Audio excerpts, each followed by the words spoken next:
तो ये क्या है, एक कोन है, ठीक है, कोन के शेप का देख रहे हैं ये है, ठीक है, इसका ये बेस है और ऐसे अगर देखेंगे तो एक कोन जैसा है ना, शंकु जैसा, ठीक है। इसमें अब कोन रन करता है, ये क्या करता है, इधर रन करेगा, ठीक है, रन करेगा कैसे, अप हिल, हिल मतलब होता है पहाड़ी, मतलब जो ज़्यादा ऊंचा भी नहीं हो, जो कम ऊंचा भी नहीं हो, थोड़ा पहाड़ी टाइप से हो।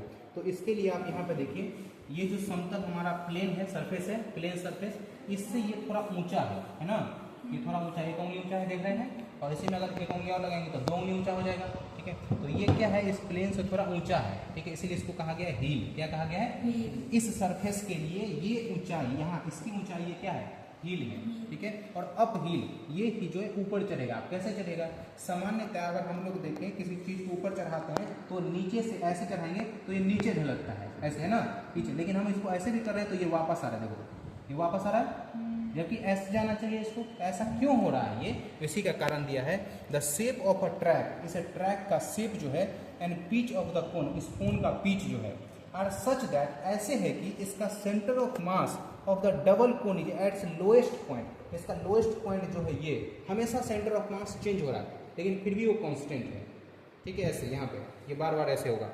एट द हाईएस्ट पीक, ये ट्रैक पर जब तक पहुंचेगा, at the sum rolls lower its centre of mass, pieces appear roll up to the hill of the track. देखिए इसको ऐसे रखेंगे तो ये क्या है, ये क्यों हो रहा है ऐसे, इसी का एक्सप्लेनेशन ये है कि इसका सेंटर ऑफ मास लोअर मास है, और इस लोअर ऑफ मास को मेंटेन करने के लिए ये हील पर ऊपर डायरेक्शन में चल रहा है। जबकि अगर सामान्यतया देखें तो वास्तविकता ये होती है रियलिटी में कि ये उल्टा आना चाहिए था, ठीक है, लेकिन इसका स्ट्रक्चर ही ऐसे बनाया गया। तो अगर हम किसी गाड़ी का ऐसा चक्का बना दें, ठीक है, तो वो इंजन लगाने की जरूरत भी नहीं पड़ेगी, और वो हील पर, पहाड़ी पर क्या होगा, अपने आप ऊपर चढ़ेगा, ठीक है। हाँ, अब इसमें देखो, अगर थोड़ा ऊंचा भी कर दे इसको, ऐसे ऐसे कर दिए तो देखते हैं कि ऊपर चढ़ता है कि नहीं, देखिए फिर भी ऊपर आ रहा है ना। जबकि हम ऊंचा कर दिए तो आपको ये है कि अंडरस्टैंडिंग कि इधर जाना चाहिए, नीचे जाना चाहिए, लेकिन ये फिर क्या है, ऐसे आ रहा है, समझ में आया।